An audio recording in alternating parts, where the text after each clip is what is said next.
이스라엘 자손이 자기들의 성읍에 거주하였더니 일곱째 달에 이르러 모든 백성일지 숨은 앞 광장을 모여 학사 이스라엘에게 여호와께서 이스라엘에게 명령하신 모세 율법책을 가져오기를 청하매 일곱째 달 초하루에 제사장 에스라가 율법책을 가지고 회중 앞 곧 남자나 여자나 알아들을 만한 모든 사람 앞에 이르러 수문 앞 광장에서 새벽부터 정오까지 남자나 여자나 알아들을 만한 모든 사람 앞에서 읽음에 뭇 백성이 그 율법책에 귀를 기울였는데 그때 학사 에스라가 특별히 지은 나무 강단에 서고 그의 곁 오른쪽에 선 자는 마디랴와 스마와 아나야와 우리야와 힐기야와 마아세야요 그의 왼쪽에 선 자는 부다야와 미사엘과 말기야와 하숨과 하스바타나와 스가야와 무술람이라. 에스라가 모든 백성 위에 서서 그들의 목전에 책을 펴니 책을 펼 때에 모든 백성이 일어서니라. 에스라가 위대하신 하나님 여호와를 송축하며 모든 백성이 손을 들고 아멘 아멘 하고 응답하고 몸을 굽혀 얼굴을 땅에 대고 여호와께 경배하니라. 예소와 바니와 세레비아와 야민과 악국과 사부대와 호디야와 마아세야와 그리다와 아사랴와 요사밧과 하난과 라야와 레위 사람들은 백성이 제자리에 서 있는 동안 그들의 율법을 깨닫게 하였는데 하나님의 율법책을 낭독하고 그 뜻을 해석하여 백성에게 그 낭독하는 것을 다 깨닫게 하니 백성이 율법의 말씀을 듣고 다 우는지라. 총독 느헤미야와 제사장 겸 학사 에스라와 백성을 가르치는 레위 사람들이 모든 백성에게 이르기를 오늘은 너희 여호와 하나님의 성일이니 슬퍼하지 말며 울지 말라 하고 느헤미야가 또 그들에게 이르기를 너희는 가서 살진 것을 먹고 단 것을 마시되 준비하지 못한 자에게는 나누어 주라. 이날은 우리 주의 성일이니 근심하지 말라. 여호와로 인하여 기뻐하는 것이 너희의 힘이니라 하고 레위 사람들도 모든 백성을 성숙하게 하여 이르기를 오늘은 성일이니 마땅히 조용하고 근심하지 말라 하니 모든 백성이 곧 가서 먹고 마시며 나누어주고 크게 즐거워하니 이는 그들이 그 읽어 들려준 말을 밝히 알미라. 아멘. 앉으시겠습니다. 할렐루야. 우리 앞에 분과 인사 나누시겠습니다. 잘 오셨습니다. 반갑습니다. 네.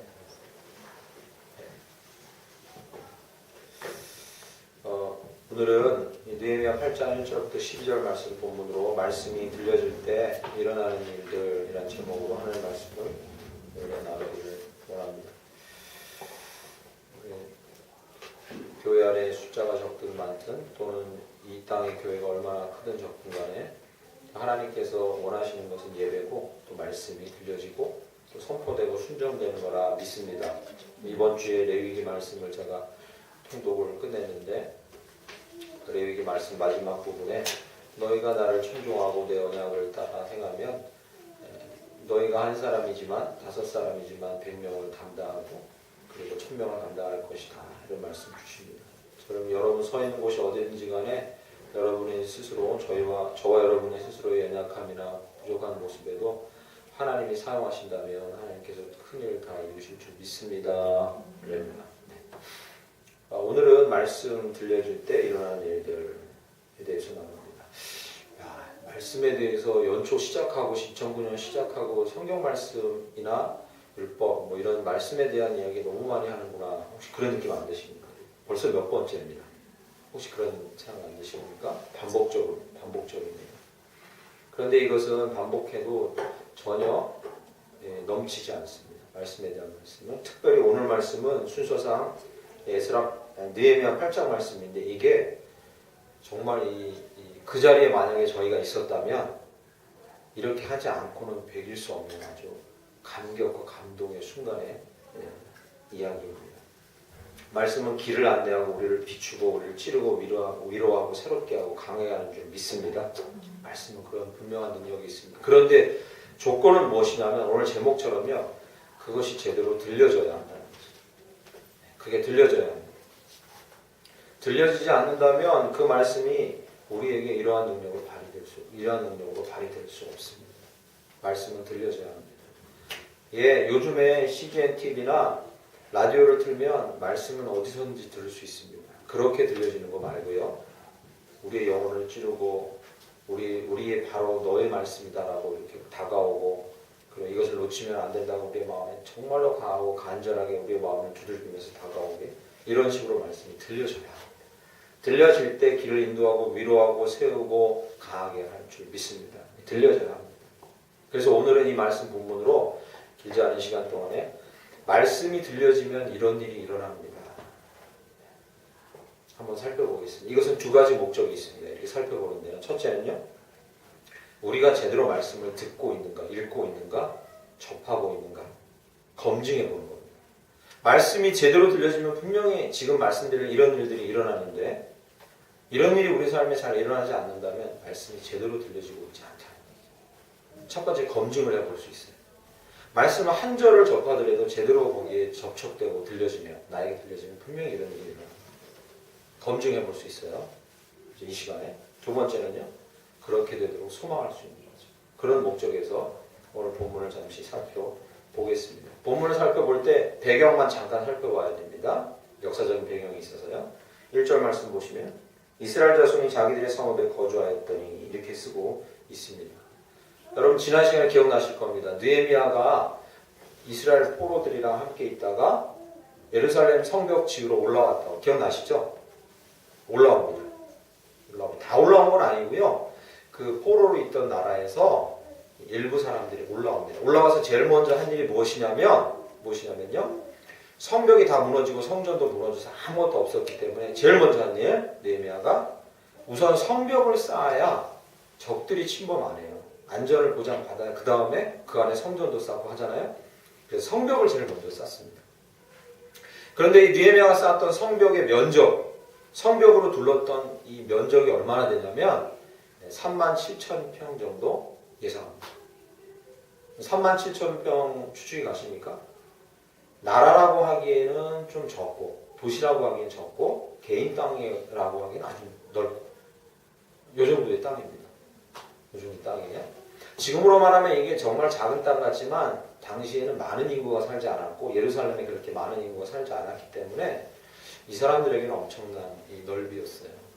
그 넓이의 이 땅을 벽돌로 이렇게 성벽을 견고하게 쌓는데 며칠이 걸리냐? 52일 걸립니다. 52일 걸리는데 52일이면 37,000병으로 쌓는데 52일 껌이죠. 그렇죠. 요즘엔 껌이죠. 기계들 너무 나고 건축사들 와가지고 정말 아무 일 아닙니다. 몇 달이면 건물 지어져요 요즘에. 그런데 당시에는 그게 아니에요. 일일이 손으로 사람들 지고 날라서. 그래서 52일 만에 37,000평의 땅을 성벽을 견고하게 쌓는다는 것은 기적이었습니다. 그래서 느헤미야서를요 일반 사람들도 왜 연구하냐면 도대체 어떤 리더십을 발휘했길래 52일 만에 그 성벽이 건설됐느냐? 미스테리예요. 기적 중에 하나. 세 종류의 위협도 있었습니다. 지난주에 잠시 살펴봤는데 먹을 게 없어서 일하는 이스라엘 백성들이 하기 싫다고 해요. 우리 먹을 거 없어서 먹을 것도 없는데 우리 밭이라도 갈아야 됩니다. 이거 왜 합니까? 라고 먹을 게 너무 없었어요. 재료도 없습니다. 그래서 이 성벽 짓는데 놀리러 왔던 주변 사람들이 뭐라 하냐면 그 성벽은 너무 허술해서 동물이 올라가도 무너질걸? 막 이렇게 놀렸어요. 짓는 재료도 부족했어요. 세 번째는요.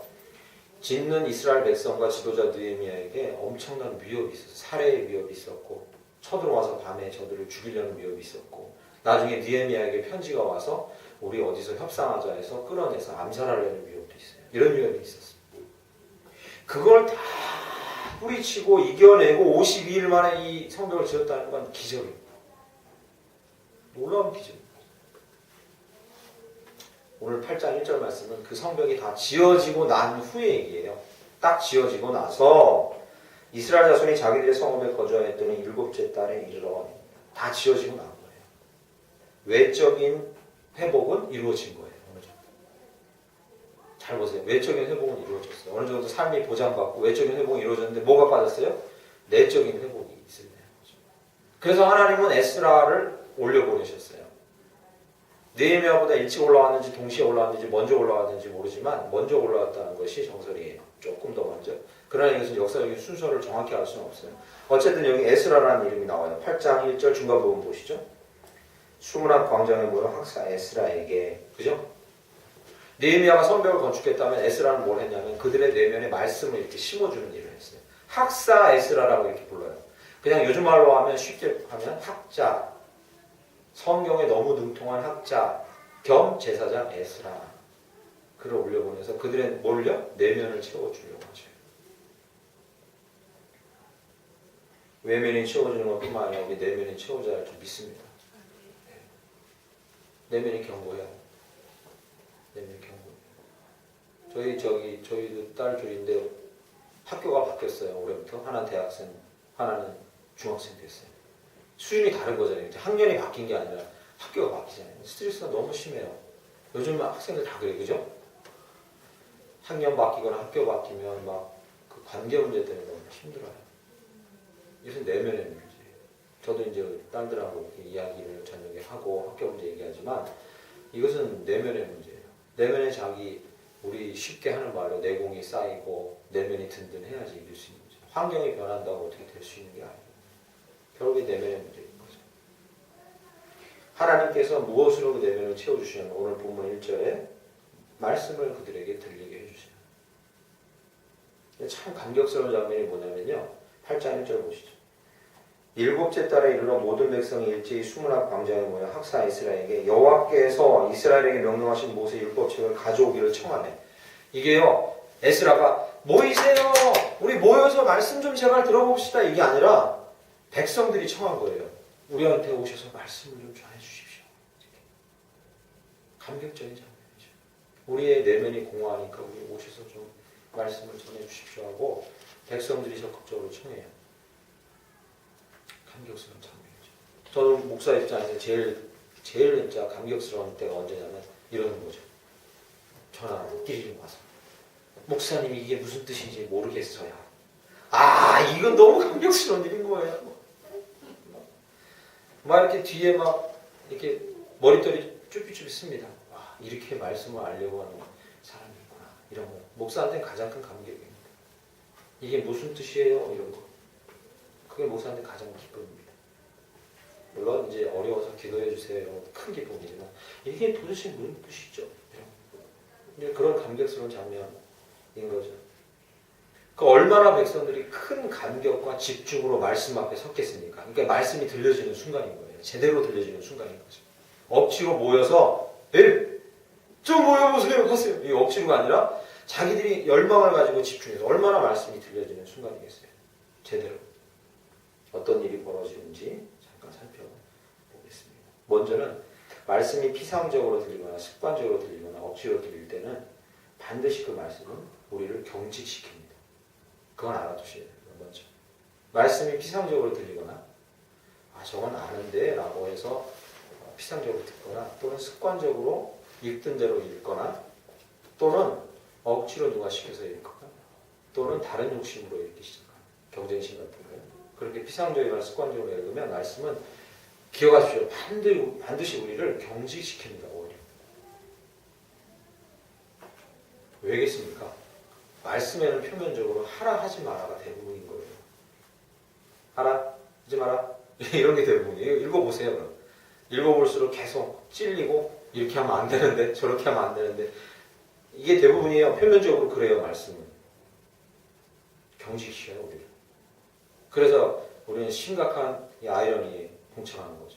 예수님이 진리가 너희를 자유케 하려 했는데 말씀을 계속 읽으면 경직돼요. 어떻게?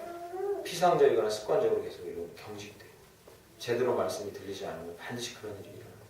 그래서 신앙생활을 아주 오래 하신 분도 계속 말씀을 읽고 그것을 연구까지 하는데도 자기가 경직되는 것을 느껴요. 남이 보기에도 그 사람 경직돼 가고 남한테 특히 완고해져요. 안타까운 일인 거죠. 이것은 말씀을 제대로 듣고 있지 않다. 오늘 장면을 한번 살펴보겠습니다. 그럼 말씀이 제대로 들릴 때 어떻게 되느냐. 보시죠. 3절 말씀.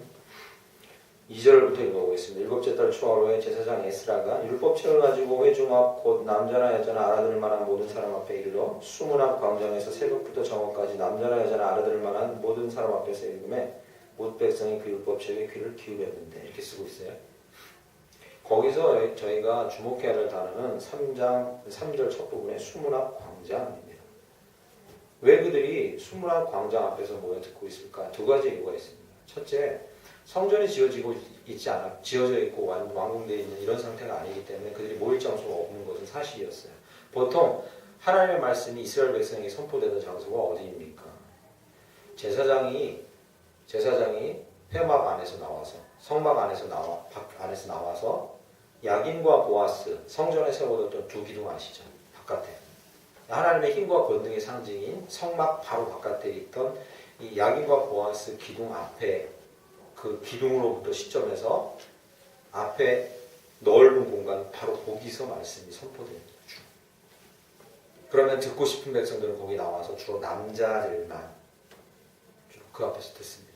오늘 본 말씀 2절에 보면 남자나 여자나 알아들 만한 모든 백성이 우선 성막, 성전 이런 게 없기 때문에 모일 장소가 없기도 했지만 그러나 3절에 수문화 광장에 모였다는 이야기는 무엇이냐면요. 그런 원칙 자체가 의미가 없어졌다는 거예요. 이 원칙이 다 깨지고 있다는 거예요. 의미가 없어요. 들을 수 있는 모든 곳. 우리가 언제 말씀을 듣고 언제 제대로 들립니까? 이것을 제한하면 안 되는 거예요. 어디서든지 듣게 할 수 있어야 돼요. 그러니까 3절 말씀이 강조하는 것은 무엇이냐면 참석하는 사람들이 말씀을 듣는데 방해받지 않도록 융통성이 발휘된 거예요. 부드러워진 거예요. 유연해진 거예요. 그 다음 보면 좀 더 유연해져요. 보세요. 4절 말씀 보시죠. 그때 학사 에스라가 특별히 지은 나무 강단에 서고 이게 이제 읽을 때마다 여러분 말씀 읽을 때 별거 아닌 것 같지만 특별히 지은 나무 강단이래요. 특별히 지은 나무 강단. 사이즈가 어느 정도 되냐면요. 2m, 2.5m, 1.5m. 그러니까 2m면 여기서 한 해봐야 이 정도죠. 높이 하면 뭐 이거보다 좀 높죠. 이 정도 되는 공간이죠. 보통 이런 공간을 다윗 시대까지 썼어요. 이 다윗 시대 말씀을 살펴보면 다윗이 이 공간을 어떻게 썼냐면 그 앞에서 손을 들고 하나님 앞에 경배하고 뭐 이렇게 하려고 다른 사람 앞에 본이 되게 하려고 성전 앞에 그런 단을 일부러 만들고 그렇게 제사 드릴 때 손을 들고 다윗이 했다 이런 기록이 성경에 등장해요. 그런데 이건 그런 단이 아니에요. 오늘 본 말씀의 4절 말씀 학사 에스라가 특별히 지은 나무 강단 추측컨대 2m, 1.5m, 뭐 2m 이 정도가 아니에요. 그게 아니라 4절 말씀 뒷부분에 보세요. 그의 곁에 오른쪽에 마띠기야, 스마, 아나야, 우리야, 힐기야, 마아세야 6명 있죠. 그의 왼쪽에 6명 있어요. 이 사람들이 다 설만한 강단이에요. 아시겠죠? 사이즈가 어떻게 되겠습니까? 엄청 커요. 이쪽 6, 이쪽 6 쓰고 높이가요. 여기 보면요. 모든 사람이 다 볼 수 있을 만큼 어느 정도 높았을 거예요.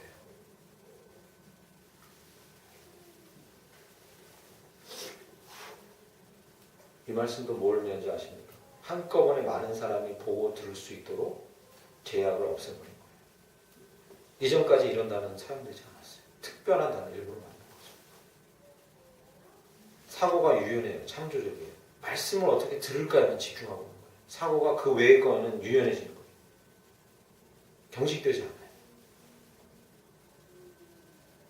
그 다음에 더 놀라운 게 4절 이름에 등장합니다. 마띠디아, 스마, 아나야, 우리야, 힐기야, 마아세야, 부다야, 미사엘, 말기, 하순, 하스바다와 스가랴무스나. 혹시 아시는 분 계십니까? 그래서?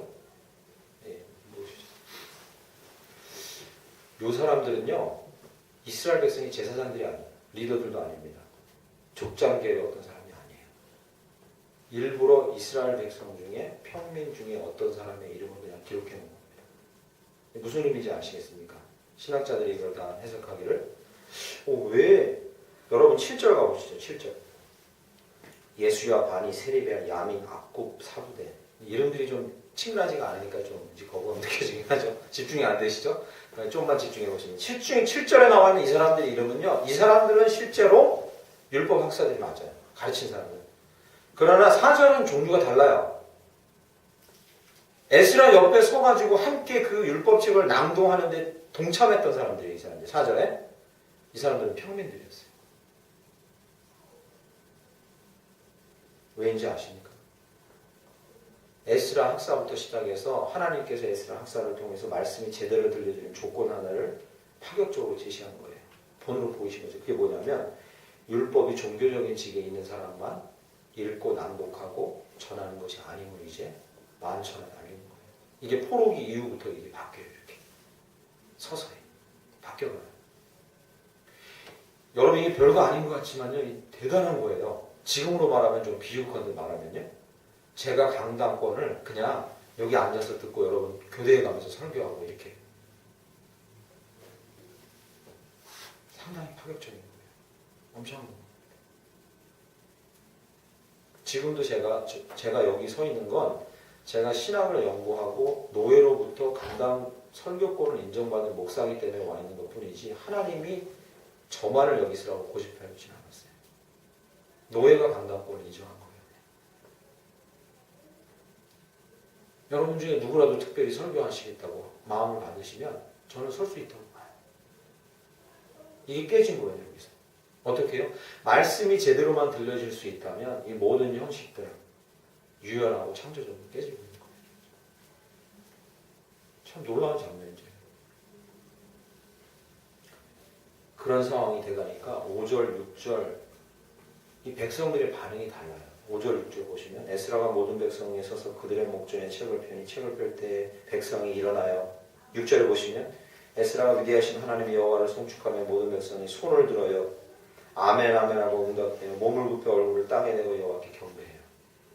이들의 예배의 태도, 이들이 말씀을 듣는 태도에는 경직됨이 보이질 않아요.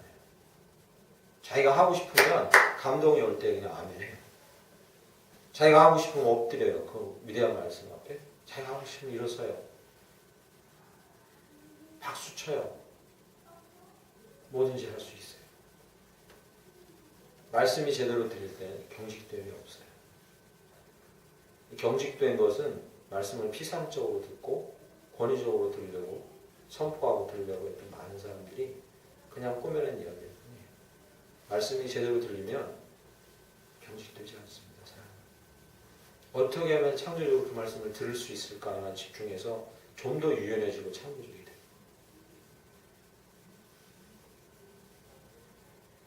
진정으로 말씀이 들려지면 그 말씀은 우리의 삶을, 우리의 예배를 모두 다 창의적이고 유연하게 바꿀 줄 믿습니다. 그게 진짜 말씀이 들려질 때. 그러니까 이렇게 생각하실 필요 없어요. 우리 지금 서연이나 중이 서연, 초등학생, 중학교 1학년 학생, 어른이랑 예배드리면서 설교하는 이 설교 듣기가 쉽지 않다는 걸 제가 이해해요. 그러나 여러분도 그냥 자유롭게 반응하시면 돼요. 아, 목사님이 내가 들을 만한 부분을 얘기한다 그러면 자유롭게 반응해요. 제가 제일 충격적이었던 게 개척하고 5년 동안 제일 충격적이었던 건 정영희 선생님 우리 동영이가 제일 충격적이었어요. 저한테. 목회하면서 제일 충격적인 아이였어요. 여기 와가지고 앉아서 설교를 처음에 들었는데 제가 설교하고 있는데 맞아요! 목사님 맞아요! 그러더라고요. 그래서 그게 한 번 충격이었고 그 다음 주에 왔는데 그거 뭐예요? 여기 물어보더라고요. 설교하는데 그래서 이런 반응이 있다니. 그래서 그때 대단히 충격이었어요. 충격이었어요. 근데 그게 자연스러운 반응이에요. 그러니까 갑자기 자기도 모르게 말을 하려고 한 게 아니라 자기 학교에서 배운 어떤 들은 내용을 그대로 얘기하는데 성경이랑 얘기를 하거든요. 그러니까 자기가 놀라서 얘기하는 거예요. 맞아요. 나 들어봤어요. 그 얘기하고. 자연스러운 반응인 거예요. 아주.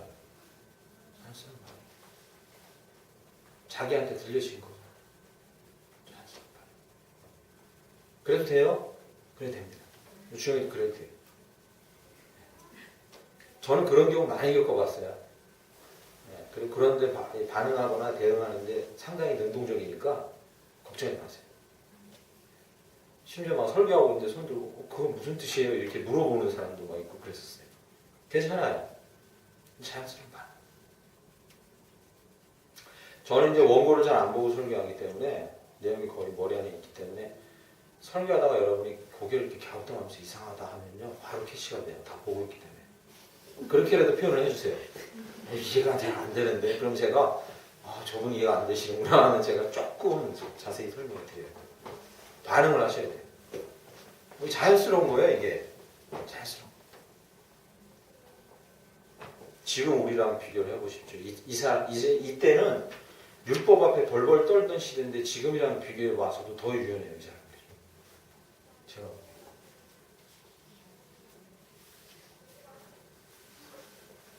말씀을 제대로 우리 안에 들려지는 말씀 앞에 정말 유연하고 창의적으로 그 그 말씀을 적용하고 그 말씀대로 예배하고 살아가는 저희가 되기를 간절히 축원합니다.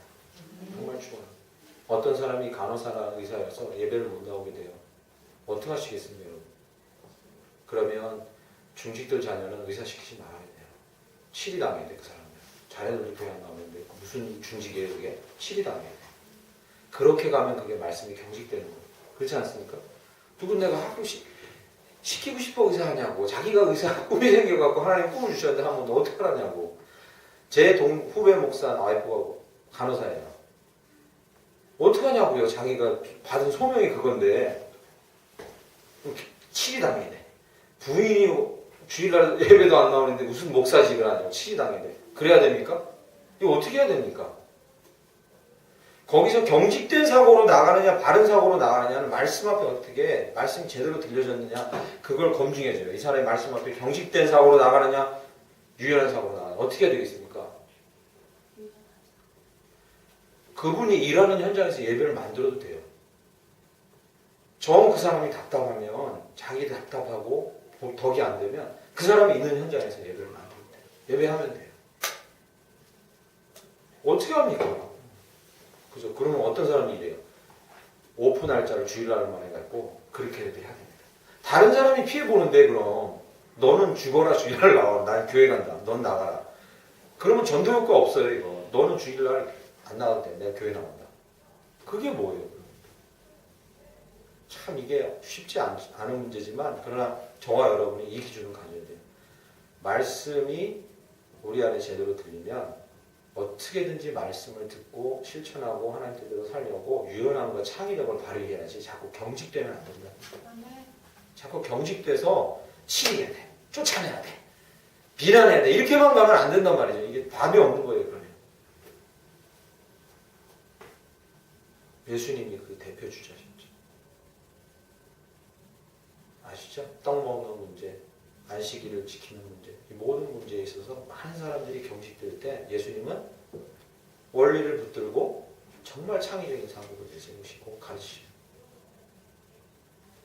왜 동물 구덩이에 빠진 동물 꺼내는 거 안식일 안 된다? 안 돼? 생명을 구원하는 거랑 죽이는 거랑 어떤 게 나아? 꺼내줘야지. 좀 더 유연하고 창의적인 사고로 제대로 율법을 지키시는 분이 되는 거예요. 예수님 보는 분이신 거죠. 두 번째는 이것입니다. 말씀이 제대로 들릴 때 어떻게 해요? 9절 10절 보시죠. 백성이 율법의 말씀을 듣고 다 오른지라 충동되며 제사장 겸 학사 에스라와 백성을 가르치는 레위 사람들이 모든 백성에게 이르기를 오늘은 너희 하나님 여호와의 성일이니 슬퍼하지 말며 울지 말라 하고. 잠깐 죄송합니다. 우리 서연 양, 저 히터 잠깐만 들어줄래요? 제가 약간 으슬으슬 추워서. 추워요. 플리즈. 9절 10절 보시죠. 백성이 율법의 말씀을 듣고 다 오는지라 총독 느헤미야와 제사장 겸 학사 에스라와 모든 백성을 가르친 레위 사람들이 모든 백성에 이르기를 오늘은 너희 하나님 여호와의 성일이니 슬퍼하지 말며 울지 말라. 백성들이 그 말씀을 듣고요. 여기 보면 울며 근심하고 슬퍼했다 이렇게 나와요.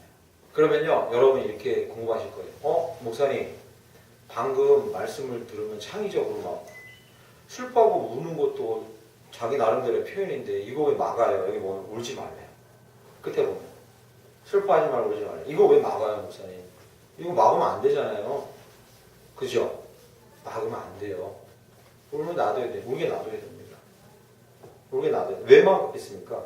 이유가 있어요. 이 방금 읽은 구절에서 이들이 우는 이유가 있어요. 이게요. 마음 가운데 회개가 일어나고 막 감동이 일어나서 우는 그런 울음이 아니었던 거예요. 이게 뭐냐면요. 자책과 후회의 울음인 거예요. 잘 들으십시오. 그래서 그걸 간파했기 때문에 에스라가 막은 거예요. 이 사람들이 막 감동해서 울거나 회개의 눈물을 흘린 게 아니에요. 그랬으면 이거 막을 이유가 없어요. 그러나 이들이 뭐하고 있냐면 후회하고 탄식하면서 울고 있는 거예요. 자책하면서 울고 있는 거예요. 여러분 고린도후서 말씀 기억나시죠? 세상 근심은 그 결국에 어디로 가요? 죽음으로. 하나님 말씀을 지금 듣고 있는데 제대로 들리지 않아서 그 말씀을 피상적으로 들으면서 이래요. 그래, 내가 죽이려구나. 아무리 해도 교회랑 맞지 않는구나.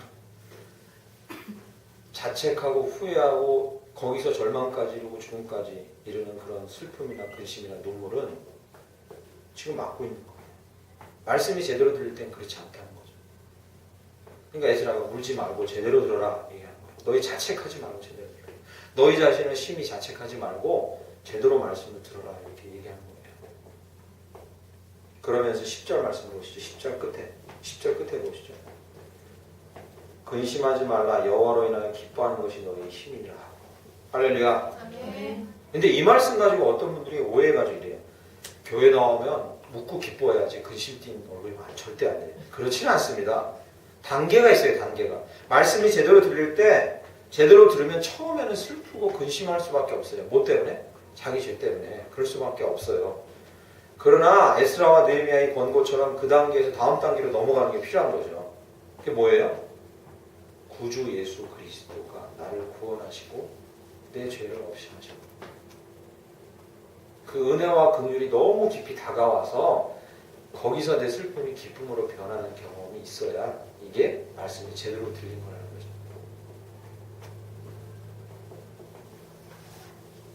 그 단계를 거쳐가야 돼요. 여기서 10절에 이렇게 권고한 거, 너희가 그렇게 자책하고만 있지 말아라. 이제 하나님이 너희에게 다시 주신 은혜로 말미암아 기뻐하라. 이 단계를 거쳐가라고 권고하는 거예요. 그렇지 않으면 이게 말씀이 제대로 들리지 않는 거예요. 여러분 성경의 다른 말씀 다 모르고 성경에 대한 지식이 별로 없어도 상관없습니다. 큰 상관없어요. 차차 배워가시면 돼요. 그러나 요한복음 3장 16절 내가 너를 사랑하고 그래서 내 독생자를 주었고 그를 믿는 자는 모두 영생 얻을 거라. 이 말씀 앞에 섰는데도 내 근심이나 자책이 기쁨으로 변하지 않는다면 이것은 말씀이 제대로 들린 게 아니라는 거죠. 100번 듣는데도 이 말씀이 나한테 다가오지 않은 거예요. 다시 들어야 되는 거죠.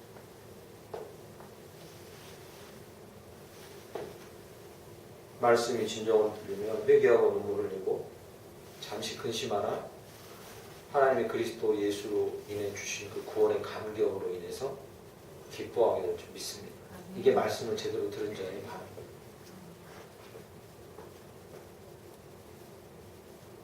왜냐하면 이게 궁극적인 기쁨이고 이것 외에는 다른 기쁨이 없어요. 사람이 절망 가운데 이유가 무엇이든지 간에 상관없습니다. 그것이 가정의 문제든 재정의 문제든 건강의 문제든 이유는 아무 상관없어요. 그 근원은 하나이기 때문에 뭐요? 죄이기 때문에 죄로부터 온 죽음이기 때문에 이유는 뭐든지 상관없어요. 그러나 그 모든 이유로부터 시작된 절망이나 근심에서 벗어나오는 길은 딱 하나밖에 없어요.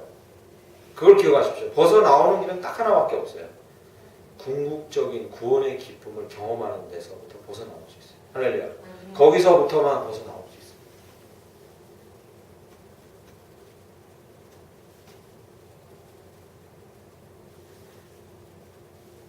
그래서 그 요즘에 인터넷에 키면은 좋은 동영상이나 이런 인기 있는 동영상 앞에 광고들이 뜨는데 요즘엔 그런 시대죠, 그죠?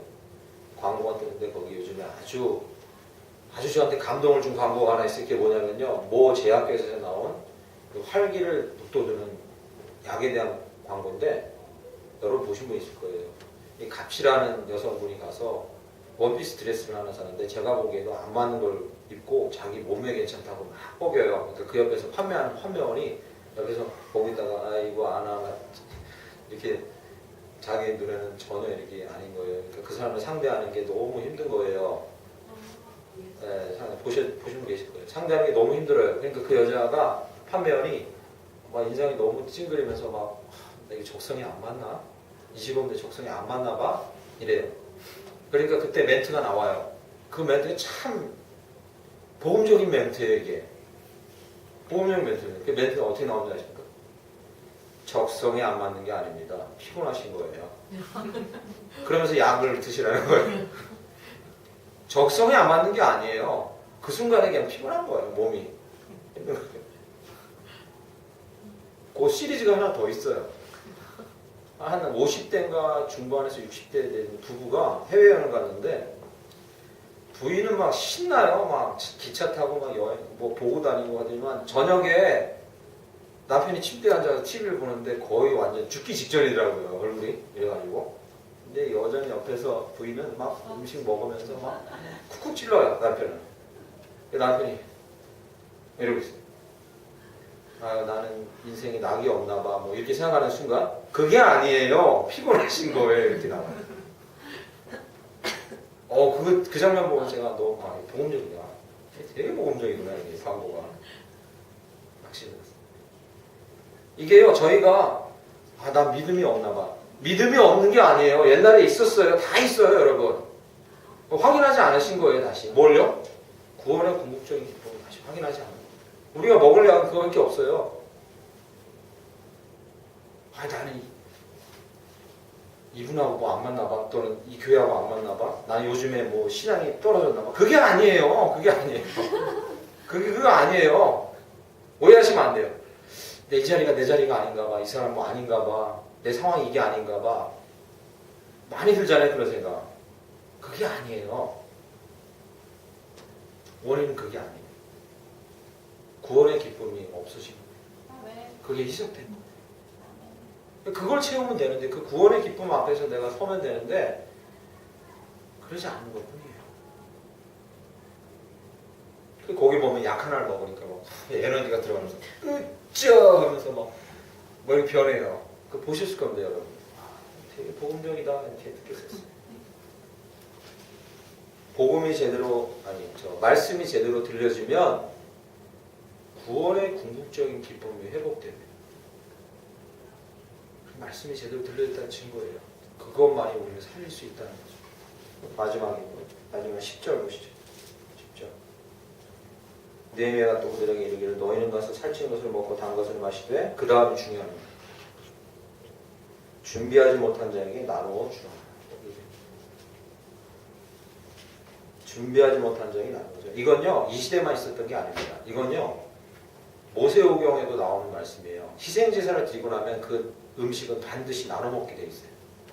아니, 그 이전으로 넘어갑니다. 출애굽할 때 여러분 기억나십니까?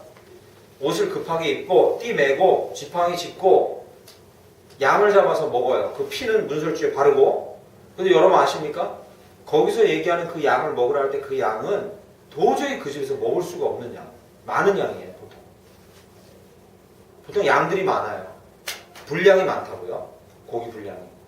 어떻게 먹으라는 겁니까? 나누어 먹으라는 겁니다. 이게 왜 희생제사에 반드시 연결되어 있는지 아십니까? 이게? 네가 용서받은 은혜는 반드시 나누어야 될 것이다.